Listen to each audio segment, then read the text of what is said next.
l'épouse du faux pasteur, qui est un très grand bandit et sorcier de la Kabbale, qu'on appelle Marcelo Tounazi, est décédé d'une crise cardiaque.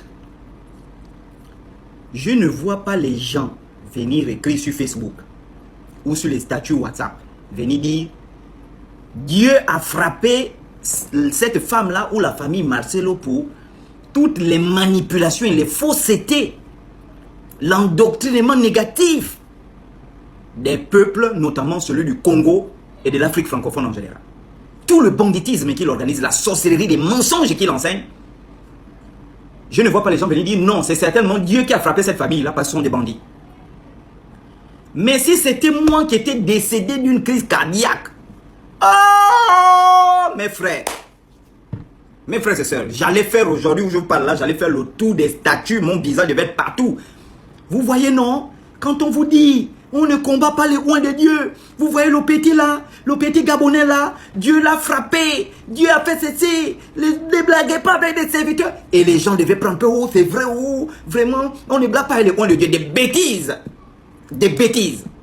Et ce type là, lui là, ce faux pasteur là, lui là, un grand sorcier, il n'a pas perdu sa femme, il a tué sa femme, faut pas avoir peur de le dire. Il a tué son épouse quand il a décidé de rentrer dans la Kabbale pour avoir la popularité. Et une popularité qu'on donne sur 5 ans, 10 ans, 15 ans.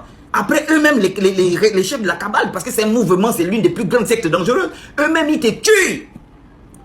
Et on lui a donné un avertissement. Vous savez pourquoi? Il a expliqué dans son église un songe, où il a menti à son église. Mais on élimine sa femme pour lui donner un avertissement que les choses de la Kabbale ne sortent jamais. On lui a donné un avertissement.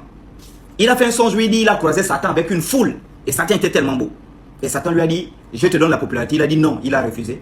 Et Satan s'est tourné, Satan est retourné avec la foule. Mais cet homme, c'est un menteur. Vous savez pourquoi? Parce que cet homme-là, c'est l'un des pasteurs les plus populaires. C'est-à-dire que si tu tapes sur Google les pasteurs d'Afrique, sa photo sort. Mais si c'est Satan qui donne la popularité, d'où vient la popularité de cet homme-là? Parce que Dieu ne donne pas aux gens la popularité. Et d'ailleurs, parmi les armes que le diable utilise pour faire tomber les serviteurs de Dieu, ou les vrais serviteurs de Dieu, c'est la popularité. Mais d'où vient la popularité de cet homme? Ça veut dire qu'il a accepté le contrat diabolique. Et pour avoir révélé ça dans l'une de ses prédications, indirectement parce qu'il a transformé, il a menti, pour avoir révélé ça indirectement dans l'une de ses prédications, la Kabbale lui a donné un avertissement. Et ce n'est pas le seul. Tous, ils seront éliminés. Ici au Gabon, on avait Zoma. Hein? Zoma, on est en train de l'éteindre. Parce que ce type, et moi je suis parti, ce sont des gars, ils explosent comme ça. C'est-à-dire, il y a rien, après tu coupes, boum, il y a un partout, la vie fait mal. Moi, je suis parti, j'ai suivi sa vidéo, j'ai dit à l'un de mes grands frères, lui là, c'est un franc-maçon. Parce que ton jeune âge, tu sors ces voitures là-haut, tu sors ces maisons là-haut, tu sors seulement comme ça.